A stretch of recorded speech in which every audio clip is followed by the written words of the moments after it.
Olá, Salve, grande Patson. Deixa eu ajeitar aqui o celular. boa noite, cara. Estou aqui. Boa noite. Vamos aguardar as pessoas entrarem? Isso. Eu acho que coloquei uma música aqui lá da Terra da Rainha, que hoje eu acho que a gente vai ter tem um inglês aqui, um britânico conosco hoje, né? Dividindo esse espaço. Exato, exatamente. Então, em homenagem a ele, eu coloquei a clássica melodia Trumpet Voluntary, de Jeremiah Clarke. Então, enquanto o pessoal termina de entrar, vamos terminar de ouvir. O pessoal vai chegando aí. Vamos.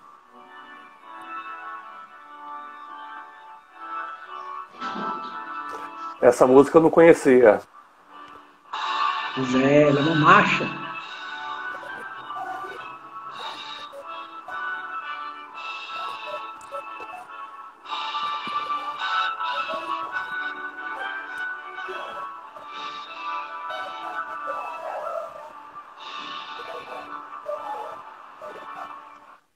Muito bem, você está no Oratório Virtual. Seja bem-vindo, meu irmão, minha irmã. Nós hoje estamos aqui. Hoje o nosso piloto oficial não pôde estar. E tenho a honra de apresentar com o nosso querido Peço Araújo esse oratório de hoje. O oratório de hoje, nesse horário, nele acontece a chamada, nós chamamos carinhosamente de conversa de domingo. A conversa de domingo é sempre uma conversa de teor cultural para alimentar católico o seu intelecto. Nós sabemos que o católico não pode prescindir de ter uma vida intelectual. Nós precisamos preencher a alma de elementos que a santifiquem. E as grandes obras de arte, as verdadeiras obras de arte, as peças de alta cultura que estão pelo caminho da trajetória da humanidade, elas cumprem esse papel. Nós tivemos o Christian Day, que foi um sucesso, que cumpriu maravilhosamente esse papel. Não é? Nós tivemos a presença de poetas, de músicos, de pessoas de artesãos, de pessoas que cada um em seu ofício engrandeceu o nome do Senhor Jesus Cristo e proporcionou um momento de enriquecimento espiritual, intelectual para o católico. Então, a conversa de domingo ela tem essa característica, um bate-papo de teor cultural para alimentar nossa alma com o que há de bom por aí na alta cultura, na grande arte. E hoje a gente tem, eu falei no começo, a gente ouviu aí o Trumpet Voluntary, do Jeremiah Clarke, uma clássica marcha lá da Terra da Rainha, porque hoje a gente tem alguém da Terra da Rainha que nos visita. Nós estamos falando do grande Gilbert Keith Chesterton, o grande em todos os sentidos, o grande escritor católico britânico. Ele não gostava de ser chamado de teólogo, mas é muito difícil nós chamar Chesterton de teólogo quando a gente lê, por exemplo, textos da magnitude, da importância da biografia de Santo Tomás de Aquino, por exemplo, né? Etienne Gilson, que é o grande estudioso de Santo Tomás, disse com todas as letras, é a maior biografia, mais importante já escrita e talvez a obra introdutória mais importante. Então, Chesterton é o filósofo das coisas pequenas, é o filósofo das coisas frugais, é o teólogo das coisas comuns. E hoje a gente vai ler e comentar uma crônica dele, chamada Um Pedaço de Giz, A Piece of Chalk, que está num belíssimo livro, onde ela figura com outras 38 crônicas, que se chama, na mais recente tradução, Tremendas Trivialidades. A gente escolheu a segunda crônica, na ordem das que estão lá publicadas, que é Um Pedaço de Giz, para a gente ler e comentar coisas que dizem respeito à nossa espiritualidade, a própria realidade humana perante Deus, tudo sempre com a ótica do divino, porque Chesterton é uma das grandes vozes católicas entre o século XIX e o século XX. Ele vive, né, uma parte da vida, vamos dizer assim, né, grosseiramente falando, parte da vida no século XIX, outra parte no século XX. Chesterton nasce em 1874, falece em 1936. Só para poder...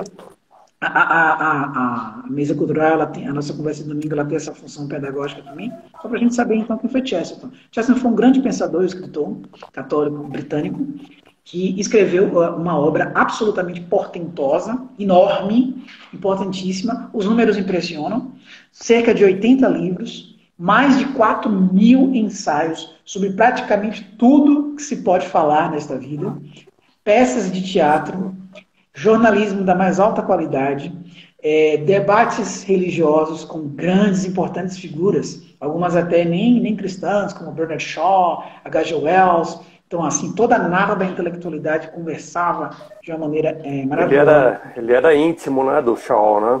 Ele era íntimo, né? Shaw um homem que nem crente era, né? Há um estudioso, Joseph Pearce, dos que pleiteiam, dos que apoiam a canonização, na verdade, beatificação, né? Olha aí o Joseph Pearce, né? Uma das razões que o Joseph Pearce aponta uma das justificativas para a beatificação do processo da vida do Chesterton é o fato dele nunca ter tido em vida um inimigo pessoal sequer. Ele discutiu, em termos de ideia, ferrenhamente com muita gente, ferrenhamente. Na hora do plano das ideias, ele era implacável, mas é um homem que nunca atacou pessoalmente nenhum dos seus próximos. Então, isso é um motivo de alegria. Faz parte de uma época que às vezes deixa saudade. Hoje tudo se dá, né? Em latim se fala dominem, né? Tudo se toma. Você está me ofendendo totalmente. Não se consegue mais sentar numa mesa de bar e discutir ideias. A gente lembra, exatamente, a gente lembra no Brasil, a gente tem a grande livraria José Olímpio, e você às vezes passava lá à tarde, eu não, porque infelizmente não era nascido na época, mas de um lado da mesa você tinha Graciliano Ramos, o grande escritor, né? PC roxo, Partido Comunista, filiado ao mesmo tempo, e você tinha do outro lado Gilberto Freire, uma das grandes vozes conservadoras do Brasil, conversando amistosamente, respeitosamente, José Lins do Rego de um lado e o próprio Graça do outro. Então, foi um tempo que infelizmente deixou saudade. Espero que um dia volte. Mas, enfim, as pessoas não se ofendiam, não tomavam as discussões do ponto de vista pessoal, não levavam para o plano pessoal. Enfim, Chesterton é um exemplo de homem dessa época, né? De uma época nesse sentido de ouro. Então, a gente vai ler hoje e comentar a crônica. A gente tomou cuidado de escolher um texto não muito longo, né, já que ele vai ser lido e comentado, para não ficar exaustivo. Uma crônica curtinha, ela tem assim 2 páginas e um pedacinho, talvez, que é um pedaço de giz, Deixa eu só deixar meu arquivo certinho aqui. Essa crônica, né, ela foi escrita ali na primeira década do século XX, quando ele escrevia num jornal, não é isso? E ele parece que ele se converteu ali pelos seus 1900, por aí, assim, sob influência... Em 22, né? Esse livro é de 1909, ele é um ano depois de Ortodoxia, que é 1908, né? A conversão oficial ele é um pouquinho depois da Ortodoxia. E a conversão oficial, vamos dizer, se dá em 1922, né? Ele se converte oficialmente do anglicanismo para... Mas... Isso. Agora, pelo que eu li aqui, até do Pearce, que você citou aí agora, ele, logo depois que conheceu o Belloc, Hilaire Belloc, isso. Acho que teve uma digamos, uma influência decisiva na conversão. Ele é um homem muito importante. Eu nunca li nada dele, infelizmente. Vergonhosamente, nunca li nada de Hilaire. Eu também tenho essa dívida comigo mesmo, mas enfim. É sim apontado como um homem da maior importância na vida do Chesterton. Como isso é bonito, né? A questão da veneração é outra coisa que a gente foi perdendo com o tempo, né? A admiração. Sim. Né? Se você admira hoje alguém, exato. Você está adorando esta pessoa, não sei o que. Não é assim. E tem uma outra coisa que até os nossos pais falam, que é assim, você fazer amizade com quem é melhor que você, né? Claro, sempre. Faz amizade com quem, né, te puxa para cima, né? E não quem te puxa pro escuro, né? Não. Ou isso então você puxa alguém para cima, né? Se você já chegou. Exato. O Mário Ferreira dos Santos tem essa imagem. Se você já está em cima da montanha, vai pegar seu irmão que ainda está lá embaixo, né? E graças a Deus, em primeiro lugar, vai buscar o seu irmão. Então, Chesterton escreveu muitos livros, uma obra volumosa. Então, foram mais de 4.000 ensaios. E entre esses textos mais leves, está a crônica, né? A crônica é um texto que se propõe, vamos dizer assim, por natureza, despretensioso, porque a crônica ela não visa teorizar sobre as coisas. Visa apresentar eventos que acontecem no tempo, né, coisas que aconteceram com o autor, de vez em quando com algumas considerações, algumas ilações. A gente vai ver isso em Chesterton agora, mas nunca com teorizações acadêmicas. Não é um texto pesado. Talvez ele tenha sido um dos poucos que conseguiram fazer a ponte entre uma coisa bem intelectual para uma coisa trivial, sem ficar muito acadêmico e sem ficar muito trivial. Exatamente. Sempre Chesterton vai estar falando de algo que é substancial. É algo que não tem como não falar, né? Então, em termos de assunto, é sempre algo imprescindível, ele vai no núcleo, mas na forma, sempre leve, sempre fluido e dono de um humor, de uma leveza maravilhosa. Aqui mesmo, lá no começo dessa crônica, já tem um exemplo disso. Então, a gente vai começando, Chesterton, deixa eu ser de Chesterton. E a gente vai começando, vai lendo, vai comentando, tá bom? Pronto. Eu posso ler um parágrafo, depois você lê outro, e a gente vai parando, tá bom? Tranquilo, tranquilo. Muito bom. Essa crônica começa assim. Um pedaço de giz é o nome dela, não é?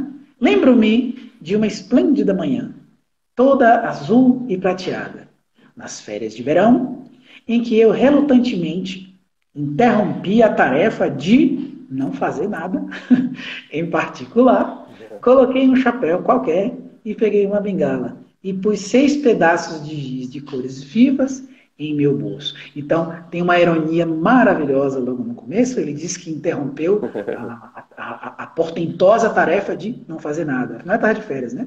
Então, estava lá bestando, como se diz aqui no Nordeste, e decidiu sair um pouquinho. Pegou lá uns pedaços de giz, colocou no bolso e foi-se embora. Depois entrei na cozinha, que juntamente com o restante da casa pertencia a uma velha senhora muito justa e sensata, em um vilarejo de Sussex. E perguntei à proprietária e ocupante da cozinha se ela teria papel pardo, né? Papel métrico, como a gente chama, né? Ela tinha bastante. Na verdade, tinha demais. E enganava-se quanto ao propósito e à razão da existência do papel pardo. Todo mundo aqui sabe para que é papel pardo, né? Geralmente a gente usa para embrulho, né? Vamos ver. Ela parecia estar imbuída da ideia de que se uma pessoa quisesse papel pardo, é porque devia estar querendo fazer um embrulho, o que era a última coisa que eu queria. Com efeito, é algo que descobri estar além da minha capacidade mental. Então, já há uma subversão aqui, no melhor sentido do termo, já há um pontapé no utilitarismo, né? Bom, estamos em plena Inglaterra, ele está nas férias de vez estudante, estamos em plena Inglaterra, da ascensão do grande capitalismo, das coisas utilitárias. Revolução, né? Industrial consolidada, e a colonização já se consolidando. E aí, claro, papel pardo serve para fazer embrulho, E aí ele diz o contrário, eu não sei como é que ela consegue conceber que papel é para fazer embrulho, para mim é para desenhar. É para desenhar. E aí já tem essa excelente subversão, essa excelente tiração de onda, né? Na verdade, isso é uma grande tiração de onda, com isso que o Pearson acabou de falar, com esse contexto histórico da Revolução Industrial, do galopante crescimento do grande capitalismo, como a gente conhece hoje, né? Sim. Começam as grandes corporações, os grandes nomes, né? Tudo tem que ser muito útil, ou então não presta, ou então não vale, não é? É algo que descobri. Assim, ela discorreu longamente sobre as muitas qualidades de resistência e durabilidade do material. Expliquei-lhe que apenas queria desenhar nele e que não queria que durasse de forma alguma e que, do meu ponto de vista, portanto, era mais uma questão não de consistência resistente, mas de superfície responsiva, algo comparativamente irrelevante num pacote. Quando ela entendeu o que eu queria desenhar, ofereceu-se para submergir-me em blocos de notas, aparentemente supondo que eu fazia minhas anotações e correspondência em velhos embrulhos de papel pardo por motivo de economia. Então, a praticidade, não é? A praticidade, de novo, aí toma uma rasteira do velho Chesterton. Peço, fica à vontade para comentar a hora que você quiser, tá bom? Se quiser pontuar. Viu? Se você não quiser comentar esse primeiro, você pode comentar, senão você pode prosseguir na leitura, a gente vai falar. Podemos continuar. Eu continuo aqui? Continua, isso. Então, tá bom. Tentei, então, explicar-lhe a delicada nuance lógica de que eu não apenas gostava do papel pardo, mas gostava da característica parda do papel, tanto quanto gostava do aspecto pardo dos bosques em outubro, ou na cerveja, ou nas faixas de turfa do norte. O papel pardo representa a penumbra primordial do primeiro trabalho da criação. E com 1 ou 2 gizes de cores vivas, você pode extrair dele pontos de fogo, lampejos de ouro, e vermelho sangue e verde mar, como as primeiras e abrasadoras estrelas que surgiram da escuridão divina. Tudo isso eu disse de maneira improvisada à velha senhora, e enfiei o papel pardo no meu bolso, junto com os pedaços de giz, possivelmente com outras coisas. Suponho que todos devem ter refletido sobre como são primitivas e poéticas as coisas que uma pessoa carrega nos bolsos. O canivete, por exemplo, o modelo de todas as ferramentas humanas, o filhote da espada. Uma vez planejei escrever um livro de poemas inteiramente sobre as coisas em meus bolsos, mas descobri que seria muito longo e a idade dos grandes épicos já passou. Que maravilha, que coisa maravilhosa. É como se ele dissesse que precisa-se de muito pouco, né, para viver. Exatamente. Muito uma pouco. das ideias, né, que perpassam toda a obra de teatro, não só nas crônicas, é a ideia de que o milagre está debaixo dos nossos narizes. Observe, ele parte em inglês a gente diria da brownness, né? Da marronzidade, da característica da cor de um simples papel. Ele vai relacionar isso à cor da penumbra dos primeiros dias da criação. Isso. Olha para onde ele vai. Ele parte do aqui e agora, porque o milagre está aqui agora, e ele vai relacionar com as coisas mais profundas. Isso em Chesterton é muito comum. Toda a obra dele você vai ver isso. Ele sempre diz a imagem do homem, ele fala em relação a ele e ao catolicismo. Eu estava dentro do catolicismo, mas eu não via direito, então precisei sair e ver. Sim. Ele sempre vai falar disso. Tudo que eu precisava saber, eu queria muito viajar quando eu era jovem, queria ir para um cerimônia, mas tudo que eu precisava saber estava dentro do meu catecismo. Ele sempre tem essas imagens, né? De que o milagre está acessível no aqui e agora. Agora a gente não tem a sensibilidade, a gente não tem a demora, né? E essa coisa, a observação, né? Assim, porque ele... Bom, obviamente eu sou designer, né? Então, é aquela coisa, eu acabei puxando para minha sardinha, puxando a brasa para minha sardinha. Essa coisa de você perceber o alcance das cores e dos materiais nos outros materiais. Se fosse possível linkar entre gênios, o Michelangelo também teve problemas com seus contemporâneos, porque ele usava materiais que ninguém usava, tanto nos estudos quanto nos desenhos em si, né? E então todo mundo também estranhava os materiais que ele usava. E obviamente a gente viu o resultado depois, quem ficou, né? O Michelangelo está aí até hoje, os contemporâneos, a gente nem sabe o nome direito, enfim, né? Viraram o nome de movimento, digamos assim, né? Quando você não é grande o bastante, você vira o nome de movimento. Vira um ismo de movimento. Exatamente. E eu acho que é o caso acho que é o caso do Chesterton, obviamente linkando gênios, não é assim, obviamente é involuntária a coisa, assim. Mas é interessante essa coisa de ver além do que está à sua frente, em tudo. Né? Assim, é como se ele dissesse, a realidade clama, porque toda a realidade, ela é criação de Deus. Então, tudo está ao dedo de Deus. Então você não pode dizer que elemento qualquer da realidade ele é totalmente desprezível. Mesmo as coisas mais feias, às vezes até as mais abjetas, não é que Deus tenha criado essas coisas feias e abjetas, mas através delas a gente pode ir até Ele. Um exemplo maior do que a própria crucificação. Grandes artistas, grandes pintores, você falou dos pintores, retrataram a mais terrível e a mais feia de todas as cenas, que é a crucificação. Um homem todo retorcido, rasgado, mas a partir mesmo daquela visão, a gente chega a Deus.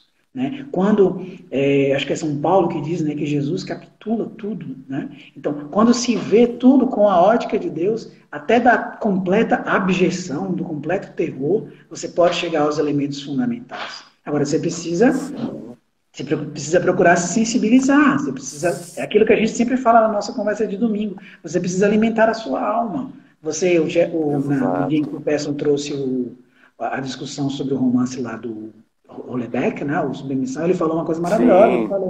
Ele falou, olha, não tem cultura sem religião. A gente não pode se enganar com relação a isso. Sim, se não for o cristianismo, será outra. Será outra. Isso é inevitável. Porque isso é até antropológico. Não existe humanidade sem religião. Não existe. Isso é impossível. E quase todos os que eu vejo perguntando o que está acontecendo no mundo param na resposta, porque não querem chegar onde eles chegam, né? Eles não gostam muito dessa verdade. Exato. Mas isso é uma outra, né? Seria uma outra conversa. A gente até sabe, mas vamos dizer assim que a gente não vai falar por hoje, né? Vamos deixar assim meio... Isso. Tipo aqueles pais, né? Tinha até aquele personagem de humor, né? Meu Deus, onde foi que eu errei? Não, você sabe onde você errou. Você sabe. Sabe. É uma pergunta retórica. Eu fico vendo aqui... uma coisa que eu fiquei na minha... O canivete como filhote de espada, eu fiquei imaginando assim, pô, será que ele quis dizer que ninguém mais luta por nada nesse mundo, assim, tudo está muito cômodo e confortável. Exato. Que assim, né? De uma época em que as pessoas precisavam andar armadas, até para se defender, né? Eu lembro de... sim. Aquele compositor, como é o nome dele? Um compositor muito invocado, francês, Eric Satie. Ele andava com uma chave de fenda no bolso, enorme. E um dia uma pessoa perguntou, mas rapaz, por que você anda com isso? Para me defender, ué. Era a defesa dele. Olha a época em que as pessoas viviam. Hoje a gente tem segurança pública. É como o padre Paulo Ricardo gosta de dizer, nossa época é analgésica. Não pode sofrer, não pode ter pânico, não pode ter nada. Isso. Aquela história, épocas assim geram homens fracos. E homens fracos geram épocas loucas. Pois é. Eu li em algum lugar que eu realmente esqueci quem. Essa coisa, cada época tem a sua, né? Tem os seus desafios. O catolicismo enfrentou os seus desafios, assim, né? E talvez o nosso não esteja necessariamente visível, né? Seja um desafio espiritual, a coisa seja... Exatamente. O campo de batalha não é visível, assim, nós não iremos para uma floresta bombardear cidades nem nada. Isso, exatamente. Se fosse assim, claro que a guerra física é uma coisa terrível e difícil de ser vencida, mas se fosse assim, entre aspas, vamos dizer, estaria tudo bem, né? Mas é como diz São Paulo, o nosso inimigo não é a carne, não é o sangue. O problema não é o meu irmão. O problema são, né? Como ele diz, as potestades, os demônios dos céus. O problema é o capeta que quer botar todo mundo lá dentro do inferno. E nós mesmos. O próprio Chesterton, sim. Ele tem aquela resposta que naquele dia que a gente conversou sobre ele, né? Perguntaram a vários pensadores numa revista inglesa: caros senhores, estamos fazendo uma matéria sobre os problemas do mundo. Qual que o senhor acha que é o grande problema do mundo? Aí os caras responderam 1 milhão de coisas, né? E ele respondeu: dear sir, it's me. Sou eu. Assinado Chesterton. É uma resposta mais cristã impossível. Sim, né? Então, sim. É claro que a batalha mais difícil de vencer é essa. É vencer-se e vencer o demônio que quer nos levar para o inferno o tempo inteiro. Ele não cansa. Isso é terrível. Sim. Mas a gente precisa lutar. Eu fico vendo aqui nesse Continua aqui? Duas coisas maravilhosas que você leu aí. No finalzinho, que ele diz assim, olha, é lindo isso. Uma vez eu planejei escrever um livro de poemas inteiramente sobre as coisas em meus bolsos. Que coisa maravilhosa, né? Mas aí ele diz ainda, mas eu descobri que seria muito longo. E a idade dos anos épicos já passou. Imaginou fazer um épico com um canivete, com botão, que imagem maravilhosa, né? Chesterton adora trabalhar contrastes. Né? O nome desse livro, ele já diz muito disso. Tremendas trivialidades, né? Tremendas ninharias, coisinhas, né? O que eu devo passar, mas é ali que está a grandeza, né? E o engraçado também, quando você leu, é essa imagem, que ele disse que, a gente não sabe se isso aconteceu ou não, mas a imagem é engraçadíssima, que tudo isso que ele falou para a senhorinha foi de maneira improvisada. Não, a senhora não entendeu. No papel pardo existe a sombra. É isso. Eu fico imaginando aquela vovozinha bem prática, né? Ouvindo aquele jovem. Não, e quando ele diz que ela provavelmente por questões de economia, achou que ele não usava por questões de economia, falei, pô, deve ser pobre o rapaz, coitado. O rapaz já com seus 40 anos não venceu na vida, coitado. Muito bom, muito bom. Aí ele continua, né? Com minha bengala e meu canivete, meus gizes e meu papel pardo saem na direção das grandes colinas, né? É uma região de colinas lindo, né? Que fica lá no sul da Inglaterra. No sul da Inglaterra, isso. Eles chamam de The Downs, né? Caminhei lentamente através daqueles contornos colossais. Lindo, olha que homenagem ao país dele. Padre Gilson sempre fala, gente, cristão, o patriotismo é uma coisa que precisa estar na vida do cristão. É um sinal de agradecimento a Deus. Olha que linda a homenagem que ele faz aqui. Caminhei lentamente através daqueles contornos colossais que expressam as melhores qualidades da Inglaterra, porque são ao mesmo tempo suaves e fortes. Que coisa linda, né? Sua suavidade tem o mesmo significado que a suavidade de grandes cavalos de tração, ou a dos troncos de faia, né? Aquela árvore lá típica. Ela proclama diante de nossas tímidas e cruéis teorias que os poderosos são misericordiosos. Isso é uma paulada no marxismo, no socialismo, não é? Velada, sim, mas sim. Diz o quê? Se é rico e poderoso é ruim. Se é pobre e miserável é bom. Não existe. A vida não é assim.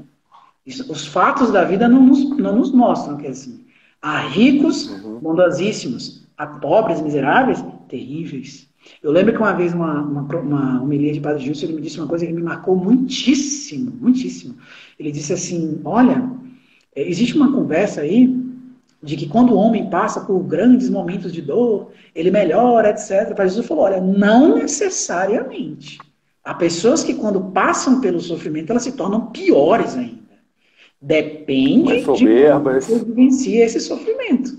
Se seu sofrimento é vivenciado em Cristo, aquilo ali, o Senhor vai plasmar em você e vai fazer com que aquilo seja uma coisa boa para você. O sentido do sofrimento na cruz do Calvário. Mas, de fato, o sofrimento vivido sem Cristo, você vai se tornar amarguradíssimo, porque é o sofrimento pelo sofrimento. Né? Então, ele diz o seguinte, aqueles contornos da paisagem, eles me lembraram, ou seja, as nossas tímidas e cruéis teorias. Eu já estava prevendo a porcaria toda que o socialismo, o comunismo iam ser, né? De que diziam que os poderosos são necessariamente atrozes. Não, às vezes sim, mas às vezes eles sabem ser misericordiosos. Porque basta você olhar para a realidade. Existe um trocinho que às vezes a gente tem medo de olhar, quando a gente... O perigo das ideologias, né, Pearson? Quando a gente vive por elas, pensando por elas, existe uma coisa da qual as ideologias elas nos afastam. Um detalhezinho, uma coisinha chamada realidade. Sim, realidade. Exatamente. Quando você vive só a partir, você pensa, se é que a gente pode falar que isso é pensamento, mas quando você vive só a partir do que a ideologia diz, você não vê mais a realidade. Você vê a realidade que a ideologia te mostra. Não é? Então... Exatamente. E lá, eu não sei se era nessa época que já existia o socialismo fabiano, as coisas. Agora eu realmente me fugi um pouco. Assim. Já havia, né? Já tinha sido há muito tempo lançado o Manifesto Comunista, né? 59. Mas provavelmente sim, né? Aquele socialismo mais pó de arroz, né? Que você fala, né? Assim, a Revolução Industrial, ela teve uns pincéis de crueldade, assim, com populações inteiras, assim, né? Então, eu diria que o socialismo e o capitalismo, eles são bem cruéis, cada um à sua maneira. Ele diz isso em vários discursos dele. Inclusive, ele promete assim, olha, eu desconfio que... Não é mais ou menos assim, não é bem assim, mas é mais ou menos nesse sentido. Não é ipsis literis, mas assim... Sabe, eu desconfio que capitalistas extremos e socialistas extremos, no fim das contas, eles vão tomar uma cerveja juntos depois. É uma coisa... Exatamente. É assim, é a mesma crueldade com o sinal trocado. Porque tudo morre no Isso. material, no dinheiro. Para o capitalismo extremo e para o socialismo. Isso. E eu gosto muito de ler sobre a Idade Média e tal, né? E é interessante que até hoje há uma grande propaganda. Hoje não é nem mais propaganda, porque a imagem está muito disseminada de que a Idade Média era uma idade de, sei lá, pestes, doenças, pestes, superstições, não sei o quê. E na academia já é um ponto pacífico que, por exemplo, na Idade Média trabalhava-se tipo 6, 7 meses no ano, no máximo, às vezes até bem menos. E com o fruto do trabalho desse período, você vivia todo o resto do ano tranquilamente, você não tinha... Assim, é óbvio que tinha as intempéries de clima e tudo bem, mas você respeitando a natureza, você passava. Exato. Assim, né? Você respeitando o limite ali que a natureza te impunha, você passava assim. Exato. E hoje, na época maravilhosa que vivemos, nós ficamos 12 meses trabalhando 8 horas por dia por um salário miserável para comprar tudo a prestação. Lá você não compra nada à vista. Não, 36 vezes lá na loja do não sei o quê, com juros exorbitantes. Comprar um material, exatamente. Famílias cujos pais, por exemplo, os que têm filhos, né, não veem filhos assim, há tipo 3 anos, ficam 3 anos seguidos sem ver filhos, assim, tudo. Então, assim, a perspectiva tem que ser colocar. Eu acho que é uma das tarefas da academia seria isso, colocar as coisas numa perspectiva, né? Exatamente. Não levar tudo pelo valor de face, né? Assim, que é o que acontece. Dar às coisas da vida as suas proporções, a sua proporcionalidade. Devidos pesos, né? Exatamente. Pesos. Até onde vale a pena, né? E você falou aí, esses dias eu estava lendo sobre... lendo uma coisa, lendo outra, alguém falando sobre a questão do início do Brasil, com as capitanias hereditárias, um dos graves problemas do Brasil, que é o paternalismo, né? As 20 ou 30 famílias que mandam no Brasil, né? Essa coisa toda que a gente sabe. Eles dizendo, olha, na época lá do feudo, um vassalo daquele lá, ele tinha muito mais direitos. Se respeitavam muito mais. É isso que você está falando. Porque o que veio depois disso? Aí veio a chamada burocracia, não, vamos botar fim nisso. Mas a burocracia criou uma outra casta, né? Vamos dizer assim, quase. Na verdade, a era moderna emula, ou tenta emular, a nobreza, né? De tempos vamos lá, de uma monarquia assim, imaginária. Então, assim, o que eu costumo falar com alguns amigos assim, é tipo, extinguiram a monarquia e todo mundo colocou um rei na barriga, né? Então, assim, qualquer vereador assim, tem 5, 6 assessores, né? E cada assessor é tão arrogante quanto supostamente. Eu sou o assessor do vereador, me respeite. Né? Enfim, né? Mas enfim, né? É uma época... É difícil olhar para a época da gente como algo luminoso. Cada vez que eu olho mais, eu me convenço disso. Né? De onde vem a luz? De onde vem a luz? Né? Nosso Senhor disse, pelos frutos os conhecereis. Aí eu fico vendo assim, obras, música, escritos, arquitetura, eu disse, meu Deus do céu. O que a nossa época nos está dando? Tem sim. É que talvez a gente não tenha acesso, mas tem. Sou um otimista quanto a isso. Eu acho que vamos dizer, não é? Vamos dizer assim nesses termos, né? Porque da mesma... Vamos pegar a prensa, por exemplo, assim, a invenção da prensa móvel. A disseminação da prensa móvel na Europa. Tudo bem que o Lutero aproveitou da prensa móvel para disseminar mentiras. Mas o Gutenberg foi lá, imprimiu a Bíblia e ensinou todo mundo a imprimir a Bíblia. E a Bíblia foi muito mais rastilho de pólvora do que né, as bobagens do Lutero. Então, assim, eu acho que toda época tem os desafios, né? Os desafios se nos colocam, né? E nós estamos aqui, você está a 3.000 quilômetros de mim. Né? Isso. E estamos juntos. Né? Separados e juntos, né? at the same time. Numa iniciativa de alguém que está lá em Salvador. Exato. Eu, por exemplo, um Bocoió completo, nunca teria acesso. Assim, outras. Se eu estivesse em Salvador, por exemplo, provavelmente eu não me sentiria compelido a ter acesso ao Padre Gilson. Assim, então assim, os caminhos são A gente tem que tirar o proveito, né, Chesterton? Você agora já está batizado, Chesterton. Moço, você não faz um negócio Sinta-se feliz, sinta-se feliz. A gente tinha que tirar proveito, né, Peço? No que der para tirar. E quando não der, a gente faz como o Chesterton fez, a gente faz uma piada. A gente conta uma bela de uma piada. Porque o humor destrói o mal, né? Dizem que os ditadores, os demônios aí que de vez em quando nos governam, eles não suportam a piada, né? A chacota. Não, se eles não suportam. Né? Tem uma frase do Milô, ele não é católico, mas eu vou colocar aqui um grande Milô. Foi no primeiro artigo da primeira edição do Pasquim, lá em 67, 68, ele termina esse artigo assim, olha, cuidado, nós humoristas temos toda a importância para sermos presos e nenhuma para sermos soltos. É verdade, isso é fantástico.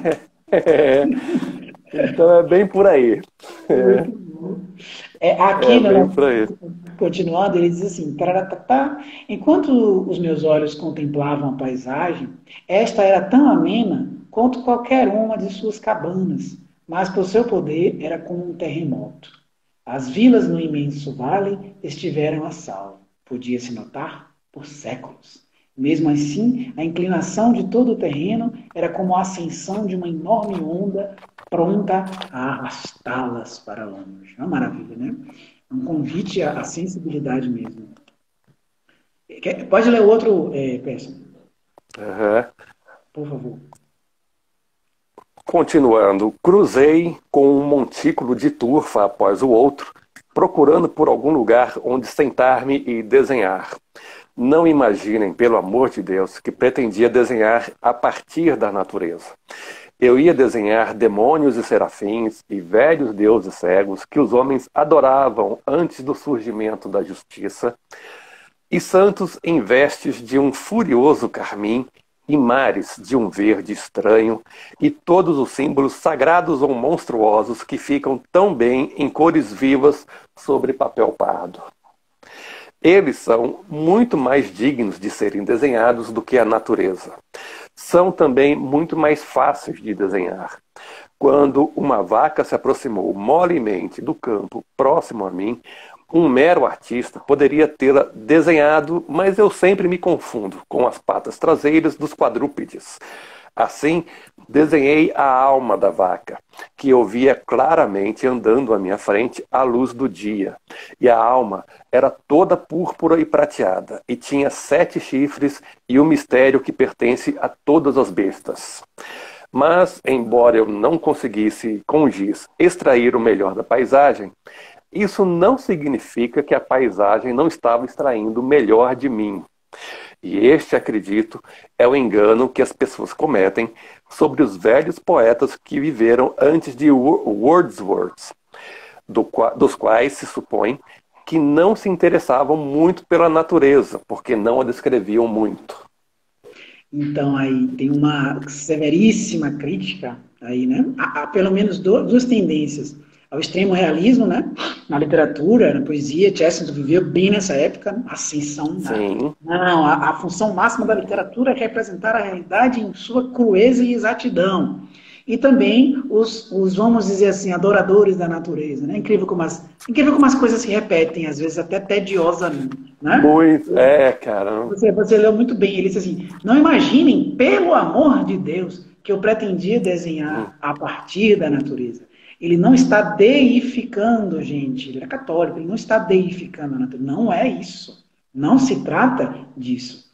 Ele, em contato com a natureza, aquilo suscitava nele, essa sim é a grande presente da natureza de Deus para nós, é suscitar em nós coisas mais profundas, que esta sim tem a ver com o que há em nós de mais profundo, que nos liga a Deus, etc. Por isso que ele fala, né, dos demônios, dos serafins, dos santos. É isso o que ao fim de tudo importa.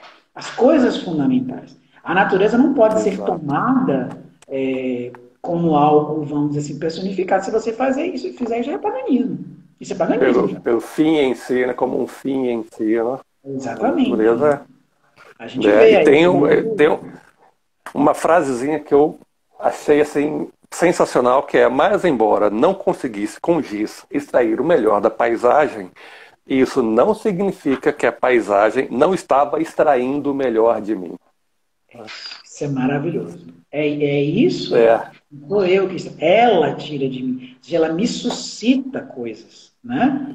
É isso. é, Isso se chama contemplação. Já você não está falando de contemplação. Algo tão importante na vida cristã. uhum, Contemplação, a gente tem uma ideia meio boba, caricatural, né? De que é um cara assim. uhum. Não tem nada a ver com isso. Contemplação é ver Deus na sua obra. É ver Deus na sua Sim, obra. sim. Seu dedo, a E sua mão. Né? exato, exato. Né? E se a gente colocar também na perspectiva dos moradores da aldeia, é aquilo você fazer o que é necessário a partir do que a natureza te oferece, né? Assim, né? Você não briga com a natureza, você nem. Não. Assim, E a né? Você, natureza. por exemplo, Desculpa, pode continuar. eu, eu, eu vou muito na roça aqui, né? Eu vou Uhum. muito na minha roça aqui, da família e tal. Então, por exemplo, você ainda vê entre os locais pessoas que observam assim: um determinado pássaro começou a aparecer nas redondezas. Isso é um sinal, é a natureza mandando algum sinal. Vai chover, vai ser ruim de chuva, e por aí vai, assim. Né? O vento está vindo de um determinado lugar. Mesma coisa, assim. Então, as pessoas fazem o que é necessário a partir do que a natureza te dá. Né? Exatamente. Além de você. Isso sim, isso é o amor verdadeiramente cristão à natureza. É o que você fala, né? A Uhum. natureza nos dá avisos, porque a natureza é obra de Deus. Mas coisa muito diferente é você personalizá-la e pior, deificá-la e pior Deificá-la. ainda, romantizá-la. Né? Eu já Sim, morei na zona rural exato. também, eu já morei, passei 9 meses lá. E a natureza é uma coisa. Não é o caso de ser boa ou ruim, mas a natureza é o que ela é. Você vê um É, animal, você vê uma cobra e tem um preá. A cobra está com fome, ela vai, sufoca, quebra os ovos do preá exatamente. e ela come o preá na sua frente. E É, acabou a história. Acabou a exato. história. Ela é assim. Exatamente. Né? Então, assim, muito Exatamente. complicado, sem querer, a gente nunca, jamais a gente vai usar o oratório para polêmica, mas a gente fala isso, gente, é só para que nós católicos fiquemos atentos a certas tendências, a certos pensamentos que na verdade são heréticos ou até neopagãos. Essa coisa, Uhum. não, a gente não vai comer certo tipo de coisa porque representa certas crueldades, etc. É preciso olhar, volto a dizer, o problema das ideologias. É preciso olhar para uma coisa chamada realidade. Quando o Exato, leão está com exato. fome, ele vai pegar lá o bichinho, o coelhinho mais próximo, e ele vai comer. Pronto, Aham. pronto. Entendeu? Por aí. Então, É, é, então é isso, você nunca se furtar a fazer o necessário, né? Assim, o que é. exatamente. Obviamente, voltando pro lado ali, tá na aldeia, né? Eu fiquei com essa imagem na cabeça. Bom, o pessoal na aldeia também. E o interessante é que as aldeias que são universais, são pequenininhas, mas são. Se, por exemplo, uma família se cria, vai criando as gerações e tudo por ali, elas ficam 300, 400, 500, 600 anos. Assim, você acha na Europa até hoje aldeias de 1000 anos, de Sim, tudo pequenininho. E se você olhar de perto, os dramas universais. exato. Se, eu cansei de ver agricultora que é descendente de gaúcho, com descendências alemãs, que você conversava com eles, assim, você fala: bom, esse rapaz não sabe escrever um álcool em copo. Mas ele viajava a Europa inteira e conversava com todo mundo, ia para a Suíça, Alemanha, e viajava, e assim, trazia soluções para a roça dele e levava soluções lá para os parentes da Exato. Europa. Então, assim, tudo nunca é o que a gente vê, né? Nunca é o que a gente vê. É aquela história do microcosmos, né? Naquele mínimo, nós temos o universal, né? Que é o Em quê? Que é a todo o luta, universo. É a lida do homem com a terra, né, com o elemento natureza. É a lida do homem consigo mesmo, suas limitações, tanto físicas, mas de ordem íntima também, espiritual. Os problemas serão os mesmos. Às vezes é pior quando você enche de coisa, como na metrópole. Né? Às vezes, além de tudo, de todos os dramas humanos, aí você bota um bocado de coisa a mais para acabar de piorar a situação, né? É uma tendência das metrópoles, não é? Tem essa tendência, né? Exatamente, é preciso ter cuidado. Eu já morei na metrópole, eu morei em São Paulo, e eu digo uma coisa, cuidado. Excesso de bagagem. Muito. Exatamente. Muito cuidado. Sim. Muito bem, muito bem. Eles preferiam escrever sobre... Eles, os poetas, antes de Wordsworth, né? Um dos grandes nomes da poesia do século XIX, na Inglaterra, língua inglesa, de modo geral, né? Então, eles preferiam escrever sobre grandes homens a escrever sobre grandes colinas. Opa! Então, no fim das contas, a gente, quem é escritor, quem é artista, quem é leitor também, né? Quem é homem, de modo geral, se interessa pelo homem. No fim das contas, é outro perigo das ideologias. Existe uma série de ideologias aí, heresias, na verdade, né, do ponto de vista teológico, que estão aí. Isso já tem muito tempo. Isso aí tem pelo menos 500 ou 600 anos, não é de hoje. Que dizem que o grande problema do mundo é o homem, tem que tirar o homem da face da terra. Eu já ouvi isso, às vezes, de um aluno, um menino de novo na época, acho que 13 ou 14 anos, cheio de ódio. Esse menino que foi, não, professor, a humanidade faliu. Eu falei assim, mas o que a gente vai fazer? Tem que matar todo mundo, o homem não vale nada. Com isso você está querendo dizer que você quer se matar? E sua família, e seu professor, não sei o quê. Aí ele ficou meio assim, ele meio que acordou. Eu falei, cara... ele está na parte da humanidade, né? Isso, cara. Se você quiser matar vai querer se matar, você vai querer matar sua família, seus pais. E o amor? Onde está o amor? Onde está o amor? Não tem, não, é? Eu lembro de uma pessoa, uma vez, dizendo assim, uma professora... As pessoas dizem assim, eu assisto novela por quê? Porque a vida é aquilo. Ela disse, minha filha, se a vida fosse aquilo ali, só aquilo, eu já não queria mais estar aqui nessa terra. Isso é mentira. Gente, os grandes valores, eles debaixo de pau e pedra, eles existem e existirão até Nosso Senhor voltar. É o que mantém este mundo vivo. Existe o mínimo de lealdade, o mínimo de amor, o mínimo de bondade. Né? Essa semana eu vi uma frase daquele grande psiquiatra húngaro, né? Liposondi, não sei se o nome dele se pronuncia assim, ele dizendo assim, o maior desafio hoje em dia a uma pessoa boa, vivendo nessa época que a gente vive, não se tornar uma pessoa má. Esse é o grande desafio. Todos os dias. Né? E realmente, a gente tem que lutar contra isso. Eu imagino que os 1900 na Inglaterra já era assim, uma época, para Londres, assim, por exemplo, uma época de cidades cheias de estímulos, não é?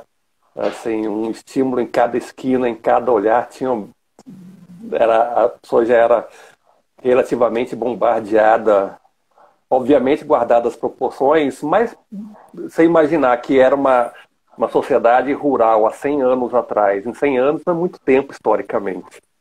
Então, assim, você sai de uma zona rural, legiões de pessoas saindo de uma zona rural em busca da industrialização inglesa, sei lá, europeia. E aí vai para aquela coisa urbana, aí nasce o entretenimento, que é outra praga do nosso tempo. Imagino que... muito importante, Peço, desculpa te cortar, mas eu ouvi uma frase de um pastor protestante, mas eu preciso ser justo. Ele disse uma frase extraordinária, não sei nem se ele é vivo. Ele disse, o entretenimento é o substituto diabólico da alegria. Isso é absolutamente verdadeiro. É verdadeiro.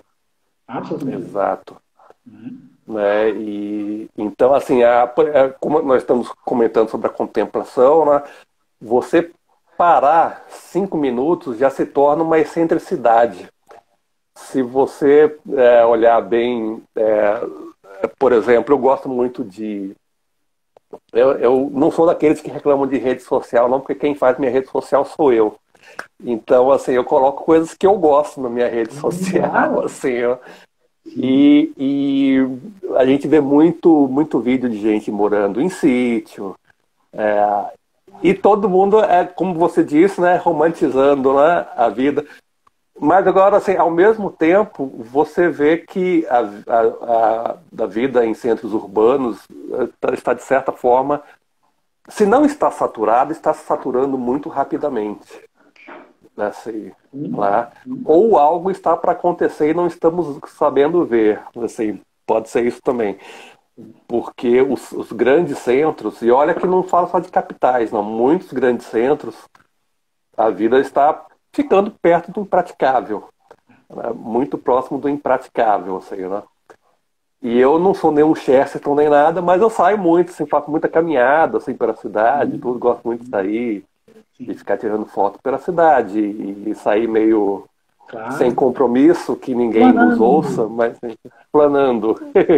Isso é muito bom. E Ou em às bom vezes, e quando. nordestinês, bestando. É bom demais. É, pois é. Fundamental. Só que tem hora que eu fico assim, poxa, mas você não pode ficar assim pro resto da vida, sem fazer nada, embora eu queira, embora eu queira, sempre tem um neurônio, você não pode ficar assim pro resto da vida, sem fazer nada. Tem os imperativos da vida, né? A gente, mas essa coisa da contemplação está cada vez mais uma excentricidade. Não é que está em desuso, está virando uma excentricidade, que é pior. Exatamente. Né? Exato. Porque, na verdade, se a gente parar para pensar botando as referências aqui à baila, né? Quem dá audiência, se você conheceu o Cartola morava num morro, numa favela, favelas eram recentes no Rio de Janeiro, então eu imagino que hoje ainda tem alguma urbanização nas favelas. Imagino que na época dele nem isso tinha. Numa época de chuva devia ser uma tormenta para ele entrar e sair da casa e tudo mais. E isso não o impediu de fazer uma obra assim que é absolutamente espetacular. E é praticamente toda contemplativa.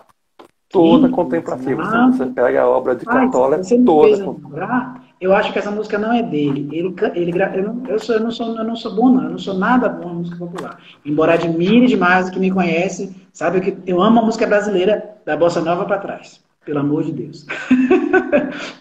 Mas não vou criar polêmica. Mas há um samba, eu acho que não é dele. Ele gravou, que é uma coisa espetacular. Tem tudo a ver com o que você falou. Eu acho que o nome da música é Preciso Me Encontrar.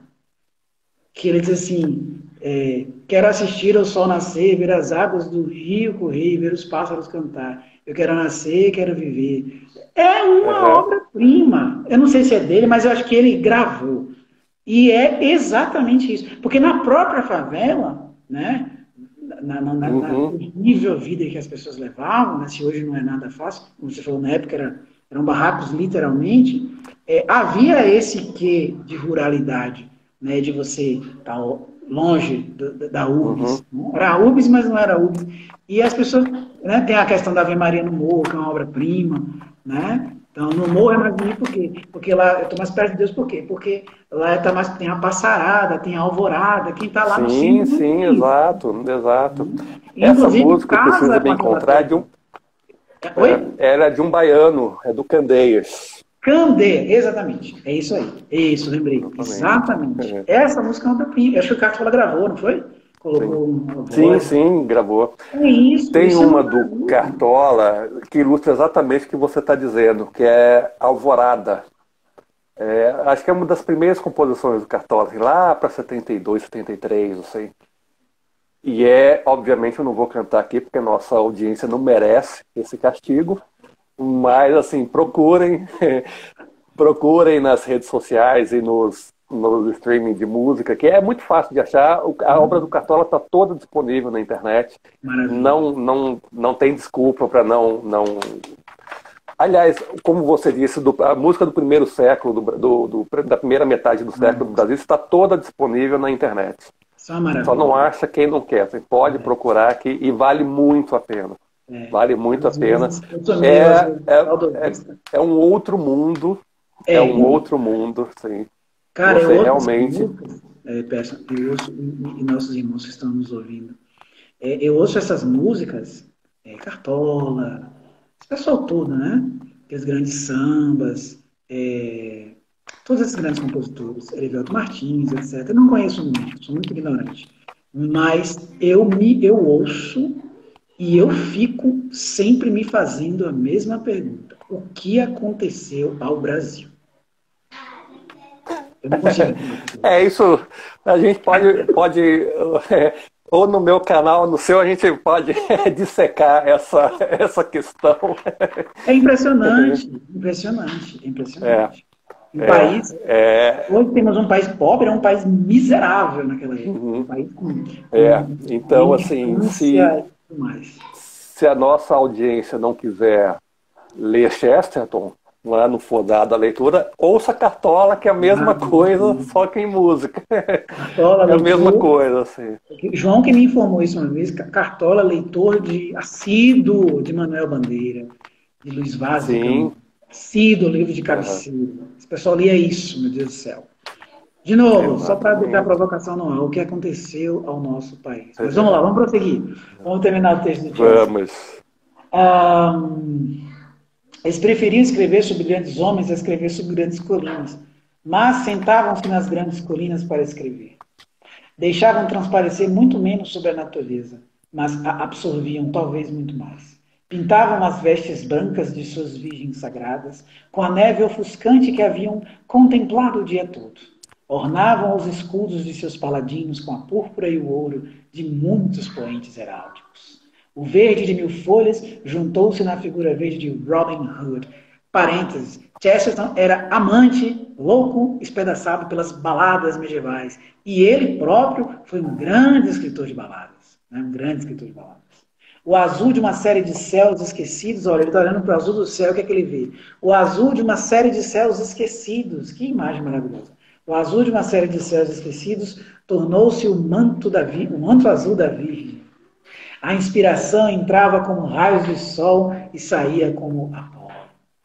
Mas enquanto estava sentado rabiscando essas tolas figuras em papel pardo, comecei a dar-me conta, para meu grande desgosto, que tinha esquecido um giz de tipo excepcionalmente belo e essencial. Procurei em todos os meus bolsos, mas eu não consegui encontrar nenhum giz branco. Agora, todos aqueles que estão habituados a toda a filosofia, não a religião, simbolizada na arte de desenhar em papel pardo, sabem que o branco é positivo e essencial. Não consigo evitar um comentário de sentido moral. Gente, ele vai falar sobre o branco, ele vai tecer comentários agora. Sobre o branco. Existe algo mais trivial, frugal, comum, beirando quase nada do que o branco. Olha só. Uma das sábias e terríveis verdades que essa arte do papel pardo revela é esta. A de que o branco é uma cor, né? O papel pardo contrasta com o branco e não há dúvidas. O branco é uma cor, não é uma mera ausência de cor.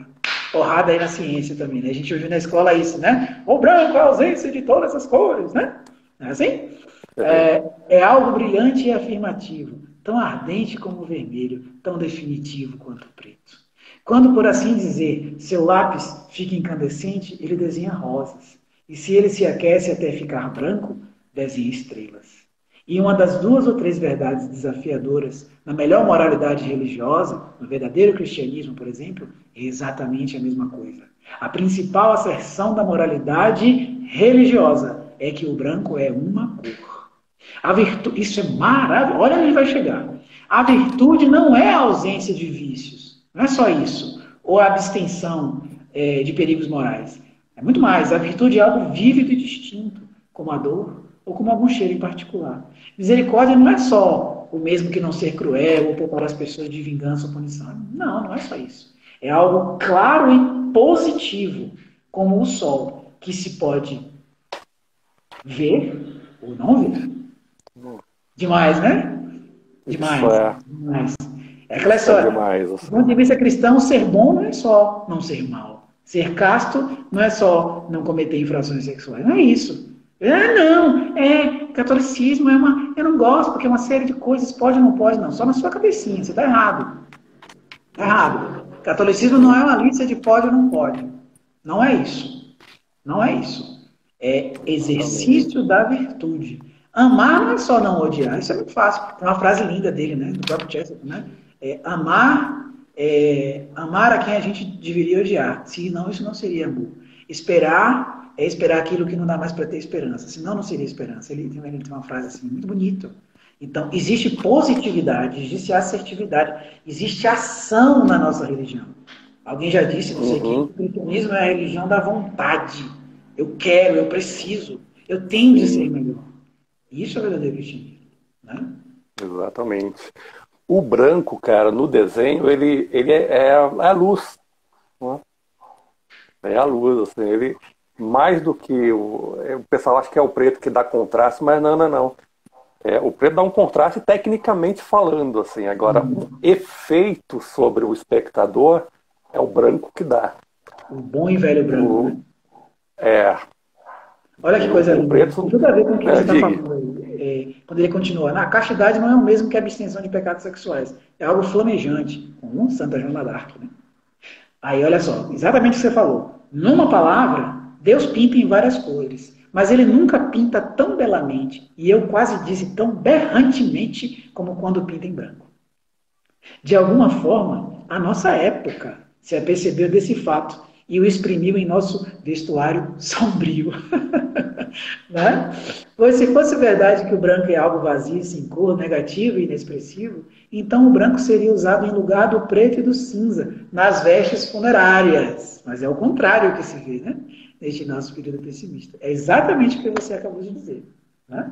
Veríamos os cavaleiros da cidade em casacas de linho imaculadamente prateado, com cartolas tão brancas quanto copos de leite, o que não é o caso. A gente lembra daqueles grandes magnatas, né? Da época de Chester, né? Cartolado, todos de preto, né? Todo escuro. Fraque e cartola. Exato. Os homens do dinheiro, os homens poderosos, os homens que, entre aspas, mandam no mundo. Os industriais, os banqueiros. Exatamente. Eu lembrei daquele filme lá do Disney, né? Que é baseado no livro lá da moça, Mary Poppins, né? Fala bem disso, né? Ah, sim. O pai lá dos meninos, ele era totalmente metido nesse mundo, né? Banco, que fazia dinheiro, esse negócio todo. Nessa época que o Chesterton escreveu esse artigo, estava sendo travada uma guerra, digamos, talvez as primeiras batalhas espirituais assim, percebidas pelo homem, a questão do dinheiro, como lidar com o dinheiro, porque assim, desde o advento dos bancos e dos banqueiros, eu leio sobre a escola de Salamanca, né? Então assim, as pessoas, os acadêmicos da escola de Salamanca perceberam a armadilha que estava posta, porque você ia ficar na mão, legiões ficariam nas mãos de poucos, que seriam os banqueiros, impressos e tal. E nesse período aqui na Inglaterra e na Europa, haviam milionários, que seriam bilionários ou trilionários na nossa época, que se inclinavam a um uso mais social do dinheiro. Assim. Não sei dizer se seria a doutrina social da igreja. Sim. Mas eles tinham, assim, eles queriam frear, na verdade, eu não gosto muito dessa palavra, mas, enfim, moralizar as políticas econômicas. Até porque eles viam as crueldades que eram feitas nas fábricas. Claro. Não só nas fábricas, a colonização inglesa também ela foi muito cruel. Ela não foi uma colonização tranquila, não. Inclusive, quando eu vejo pessoas que colocam a colonização ibérica no mesmo saco da colonização anglo-saxã, eu fico muito bravo, porque não tem absolutamente nada a ver. E eu ainda diria que a portuguesa foi muito particular e foi muito mais emancipadora do que... Acho que foi uma das experiências mais emancipadoras da humanidade, se a gente for estudar assim. Mais parênteses fechado. Então, assim, tem...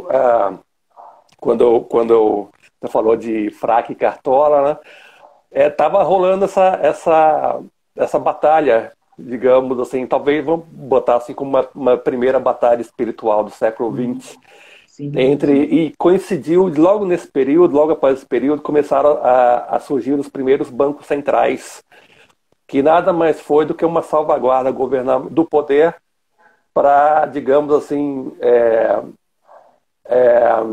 fincar o poder dos banqueiros, né? Não foi aquela coisa assim para você libertar populações, mas sim você assim, bom, então vamos ter que lidar com os banqueiros, então vamos fazer umas regulamentações aqui para não dar muito para não dar muita bandeira, a grosso modo, na bandeira, né? E isso. E tem inclusive teorias assim sobre Primeira Guerra. Seria um concerto aí para matar monarquias e nobrezas. Tem uma teoria até que eu gosto muito de teorias de conspiração, assim, eu presto atenção em todas. Você usa você usa o chapéu de alumínio, como se fala, né? Uso com antena ainda, assim, né? Com antena. E tem uma teoria que eu obviamente não fechei questão se eu concordo, se eu acredito ou não, mas no Titanic tinham 3 grandes banqueiros europeus, né? E eram banqueiros que se opunham à criação dos bancos centrais. Por coincidência. Tinha essa coincidência. Olha só, eu não sabia disso. Como homem simples que sou, eu acredito na hora, assim. Tem tudo. Faz sentido a ver. Com o .br, não é? Porque assim, os banqueiros, tão logo eles surgiram, eles financiaram as artes, mas financiaram muita coisa também e deixaram reinados nas mãos deles. Sim. Então, assim, quando eles perceberam o poder que eles tinham na mão, né, a coisa começou a ficar, digamos, ladeira abaixo, né? Você me fez lembrar um livro de entrevistas muito... Eu gosto dele. Algumas coisas eu separo, não é o caso, até porque ele era agnóstico e tinha algumas posições sobre a igreja meio complicadas. Mas, quando ele é honesto, eu acho que eu gosto muito dele, é o Jacques Legoff. Ele tem um livro dele de entrevistas. Eu ainda tenho ele, alguma coisa sobre a Idade Média, né? Ele foi um dos grandes responsáveis por desmistificar essa ideia falsa e idiota dele. Sim, exato. Ele foi um dos grandes nomes, né? E ele fala uma coisa interessantíssima, que ele estudou durante muitos anos. Ele estudou, você falou de Salamanca, né, Idade Média, etc. Ele disse que ele passou muito tempo estudando, acho que foi no início da carreira dele, por sinal, estudando os manuais de confissão na época em que o mercantilismo começou a crescer. As pessoas começaram a vender e a juntar uma coisa chamada fortuna. E o que acontecia? Os bons católicos iam se confessar porque eles se sentiam mal. Peraí, eu tô com muito dinheiro acumulando, eu tô vendendo, e eu tô olhando para o lado e tô vendo que meus irmãos estão em pobreza. E eles iam confessar isso. E os padres ainda não sabiam como reagir. E há vários manuais de confissão que a igreja preparou, alguns bispos, etc., para entender. Olha como a igreja é sábia, né? Porque isso é normal na história da igreja. As necessidades, as questões, elas vão surgindo e a igreja vai resolvendo de acordo com a demanda. Né? Se debruça lá. Né? Teve agora grana demais e aí, fortuna. Vixe Maria, isso aí é um fenômeno novo. O que a gente vai fazer? E ele fala, existem vários manuais para os padres confessores para saberem como reagir quando viesse um caso desse. Olha, eu estou com muito dinheiro acumulado, e agora? Será que isso não é pecado? O nosso Senhor falou lá do rico. E aí, o que é isso? Será que todo rico é ruim? Etc. Então, é uma coisa riquíssima, né? Aí você me lembrou muito, muito disso, né? E a gente não custa nada. Você falou da doutrina social da igreja. Gente, não custa nada lembrar que a igreja não abraça nem o socialismo, nem o capitalismo. Né? Socialismo de jeito nenhum. Isso aí não tem conversa. E o capitalismo, vamos dizer, é como você falou, né? Vamos ver o que dá para fazer com ele, porque o bichinho tem umas coisas terríveis. Cheio de armadilhas. Terrível e terrível. Cheio de armadilhas.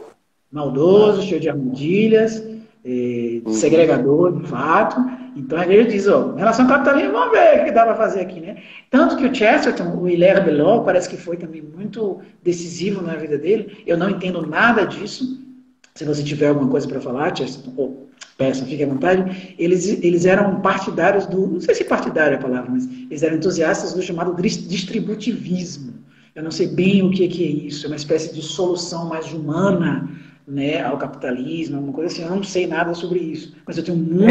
Isso a gente conversou no Submissão, Inclusive tem, na parte final do Submissão, não vou entrar mais em Submissão, mas assim, o distributivismo, assim, a grosso modo, muito, muito superficialmente falando, você não se... Uma questão prática, por exemplo, se você precisa de um determinado serviço na sua comunidade, procure escolher alguém da comunidade para fazer aquele serviço, assim, evite grandes empresas, multinacionais.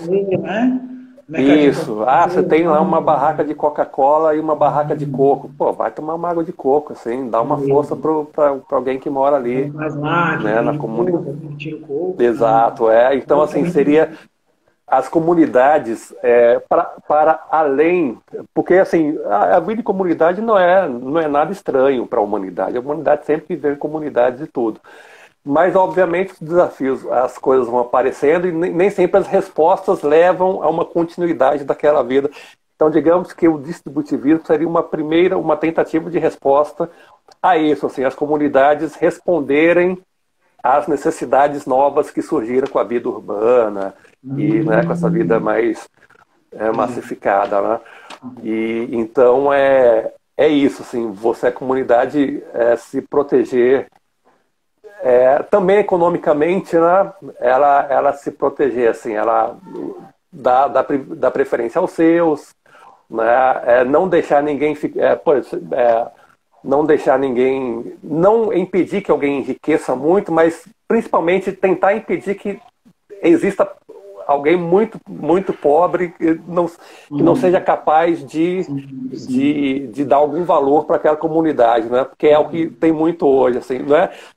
Pobreza, riqueza é do jogo. Agora, você não ter nem a oportunidade de você dar um valor para alguém, isso é muito cruel. Isso é uma coisa muito cruel, assim. E a nossa época, infelizmente, tem. Né? Você vê muita gente talentosa que não consegue, né, trabalhar do seu ofício, da sua vocação. É uma tristeza. Porque isso é muito chato. Isso é muito triste. Eu me deprimo. Eu me deprimo quando eu falo disso. Sim. É uma coisa muito triste. A gente da área de educação, a gente padece muito, a gente vê casos assim terríveis de pessoas que você está falando, pessoas extremamente talentosas. Mas parece que existe um cerco fechado e que é difícil furar. Difícil, né? Isso é bastante complexo. Deve ter várias explicações, assim, né? E fora que cada caso, cada história tem, né, a sua particularidade, assim. Mas o que incomoda é isso que a gente estava conversando. A sociedade poderia ter coisas que sejam rituais, que não sejam rituais, sei lá, mas vamos falar uma palavra que as pessoas adoram, mecanismos. Para puxar essas pessoas para ser. Eu detesto essa palavra. Rituais. Rituais é uma palavra muito importante. Muito importante. Né? Isso. Esse é outro problema da morte de Deus na sociedade. Né? Assim, as pessoas perderam esse senso que todos merecem dar o seu valor para o resto das pessoas. Assim, né? Claro. E isso morreu, né? Morreu não, né? Está moribundo, digamos assim. Muito. Bastante. Eu continuo? Continua, Pearson, para a gente fechar. Sentei-me na colina, né? Último parágrafo. Então, enquanto isso, eu não conseguia encontrar o meu giz. Sentei-me na colina numa espécie de desespero. Não havia nenhuma cidade mais próxima do que Chichester, em que fosse mesmo remotamente provável que houvesse algo como uma loja de tintas artísticas.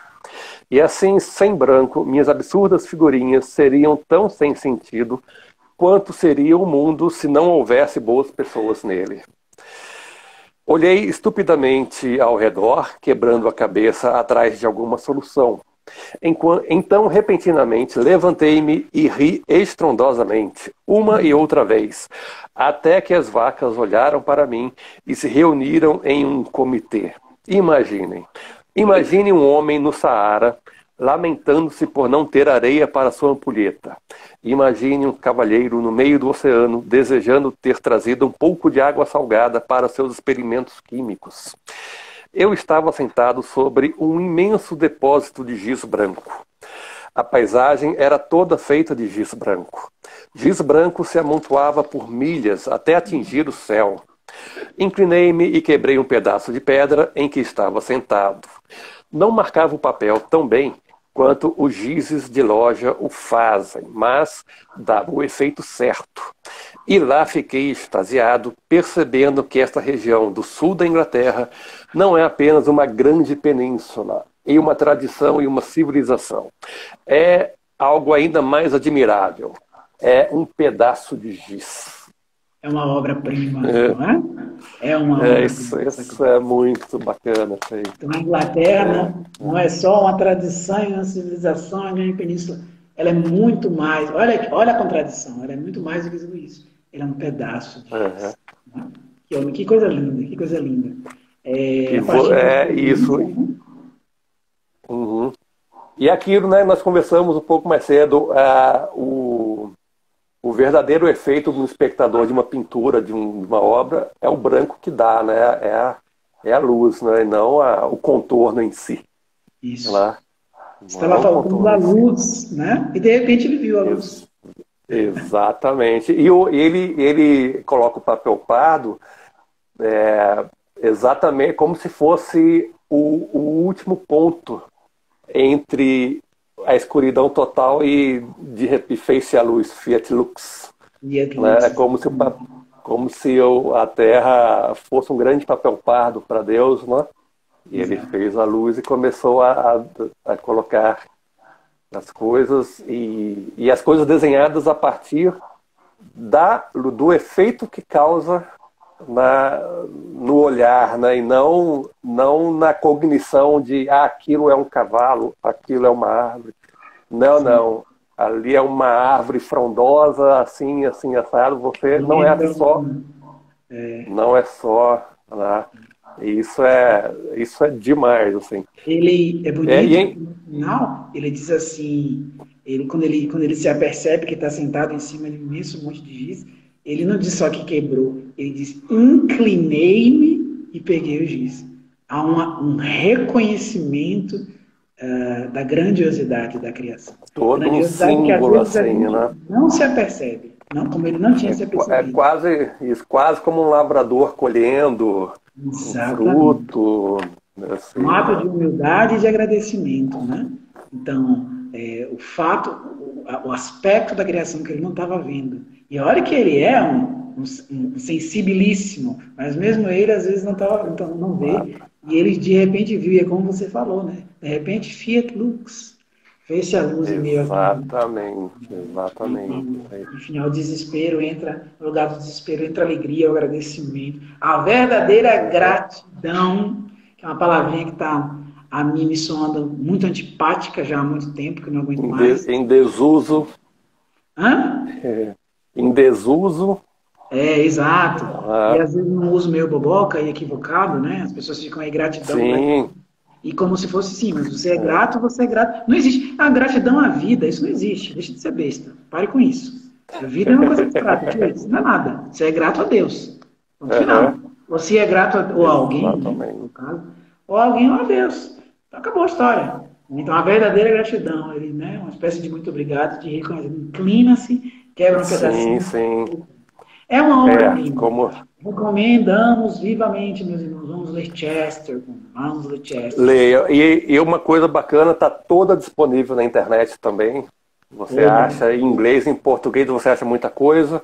Em inglês você acha 100% na internet, para quem lê aí em inglês. Há mais de 70 anos, né? Geralmente a lei de direitos autorais. Sim. Na maioria dos países, 30 anos depois que a pessoa morre. E, enfim, já há muito tempo entrou no domínio público. Quem lê em inglês tem tudo. E quem lê em português, às vezes, acha tudo por um preço baratinho, no formato eletrônico. Isso. A obra dele é bem barata, você não tem problema. E, obviamente, não precisa ler tudo de vez. Assim. Esse é o tipo de leitura que é para deleitar. Então, Assim, é aquilo que a gente falou no começo. Só ensaios são mais de 4.000. Isso, você tem que se deleitar. Numa fila de espera, põe um PDF no celular e leia. Isso. Assim, não quer ler as coisas mais longas? Coloca as crônicas, não tem problema. Coloca as Esse crônicas, livro é são um ótimo curtinhas. pedido para começar. Esse livro é um ótimo pedido. Isso. Né? Eu não vou incitar piratarias nem nada, mas você acha em Torrentflix. Você acha em PDF por aí, procure. Aquilo que você falou, tomemos o lado bom, né? Dessa época que a gente vive.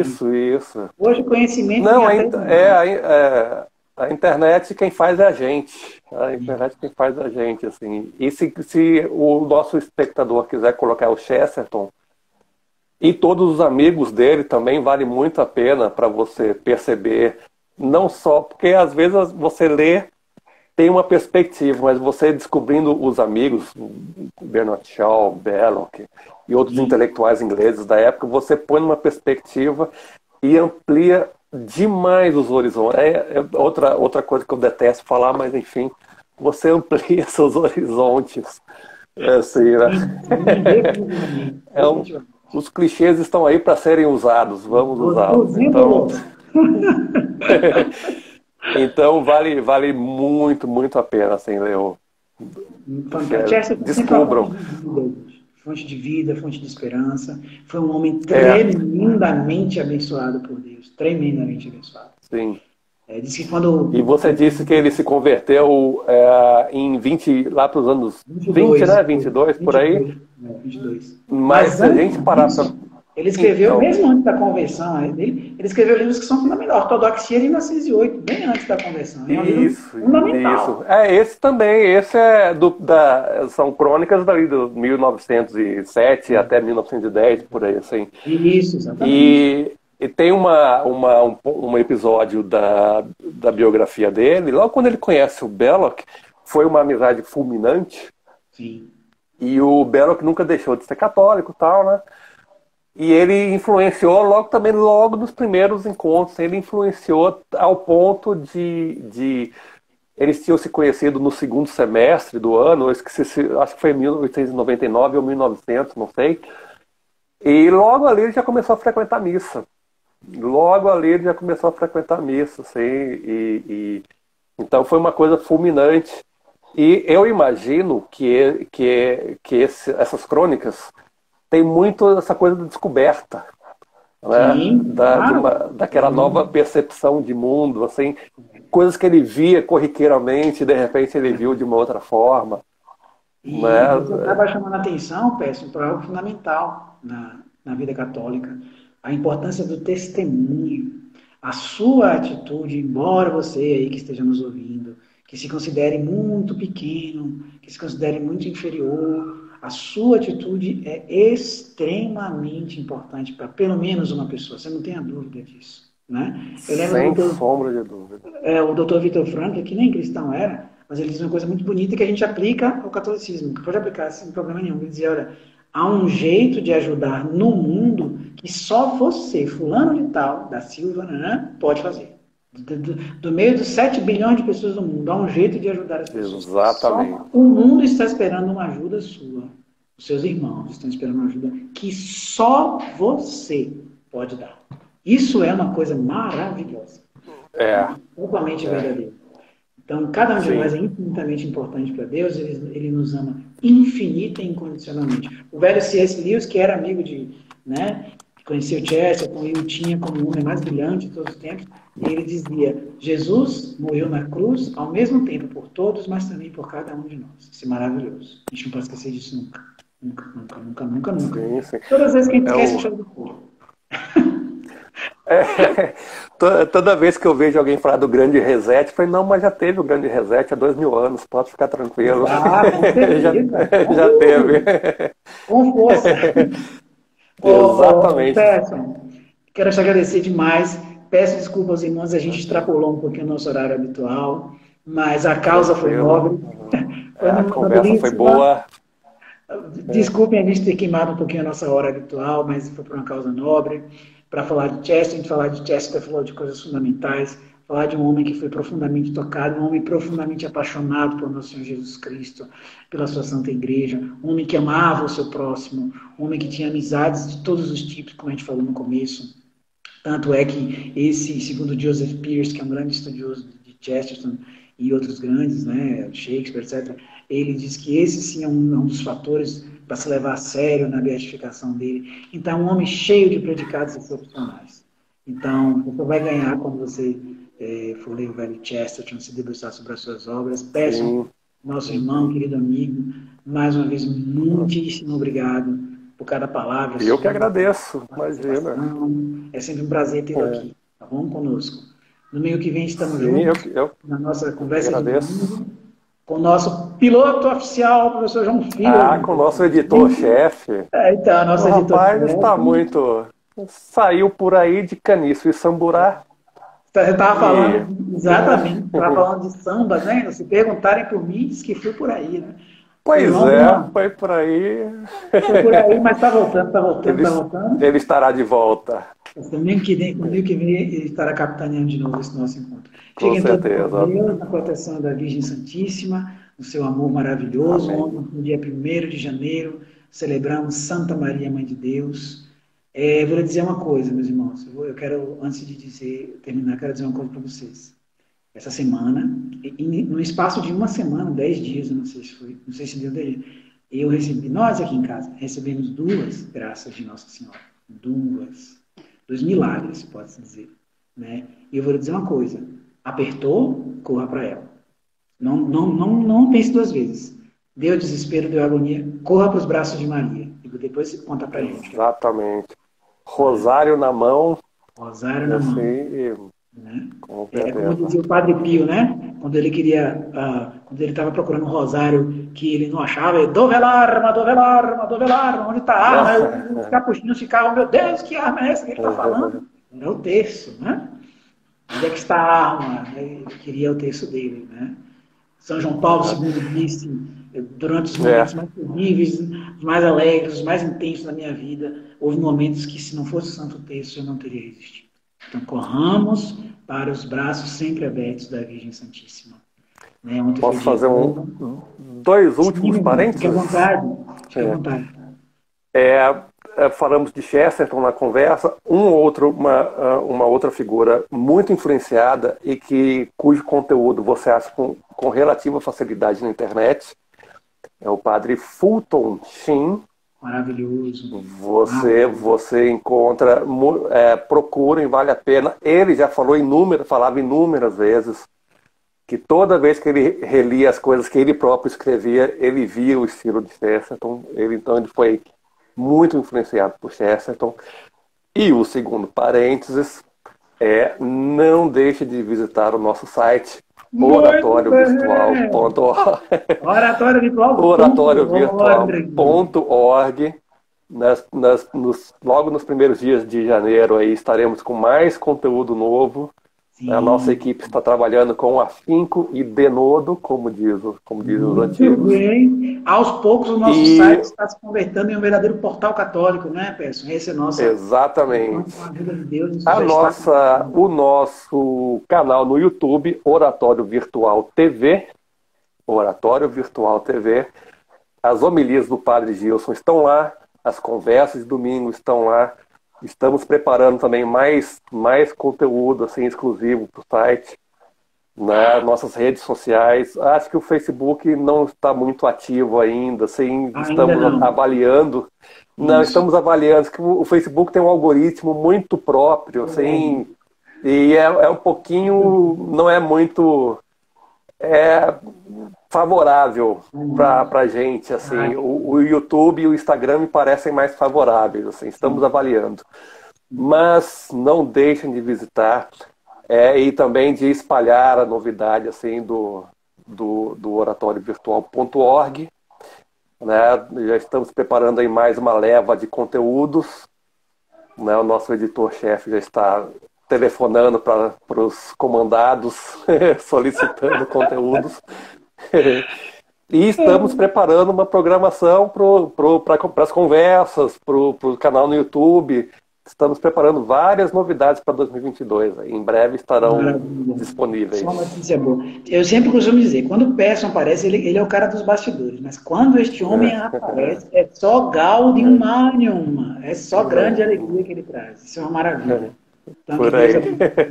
Faço questão de dizer, é um prazer estar com vocês aqui, tanto os nossos irmãos quanto os nossos colaboradores. É uma honra para mim, para minha família, ajudar um pouquinho no Oratório Virtual, esse projeto maravilhoso que tem mudado as nossas vidas, a vida de tantos irmãos. Padre Gilson, não sei se o senhor está vendo essa live, que o senhor seja plena e ricamente sempre abençoado por Deus, um homem iluminado, um homem de Deus.